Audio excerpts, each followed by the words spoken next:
نحتفل برجعة لبنان على البحر. واليوم وبعد سنين طويلة من الأزمات والصعوبات عم نوجه رسالة واحدة: اللبناني بعده قادر يبادر، وبعده قادر يستثمر، وبعده قادر يبني ويخلق أمل.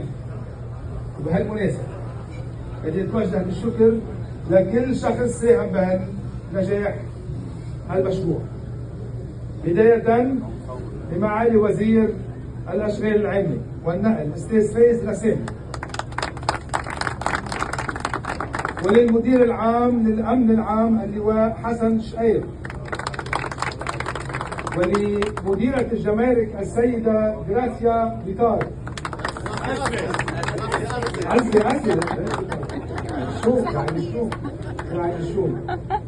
معالي الوزيرة الآنسة ابنة هالمنطقة السيدة لورا دحود الخازن، ولكل الإدارات والأجهزة الرسمية اللي تعاونت معنا وواكبت هالمشروع خطوة بخطوة ليوصل لهون. كما بدي أشكر بلدية جوني على تعاونها المستمر، ممثلة برئيسها فيصل فريم وكل الأعضاء اليوم هون. وأحيي مشروع هاربر سكوير، المشروع الحيوي اللي عم يتنفذ بالشراكة بين البلدية والأكاديمية البحرية، واللي رح يعطي هالمرفأ المساحة والخدمات اللي بتليق بالركاب والسياح القادمين والمغادرين. هذه رح تكون برا مطرح أشتيني، حيكون في محل كثير حلو للسائح يجي يستأجر سيارة يصرف مصاري، والمسافر يرتاح قبل ما يسافر.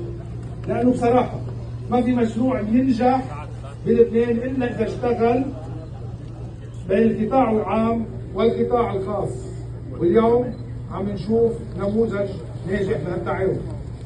أصدقائي، هدفنا من هالباكرة مش بس تنقل اللبنانيين إلى الخارج، انتبهوا، هدفنا كمان نجيب العالم إلى لبنان.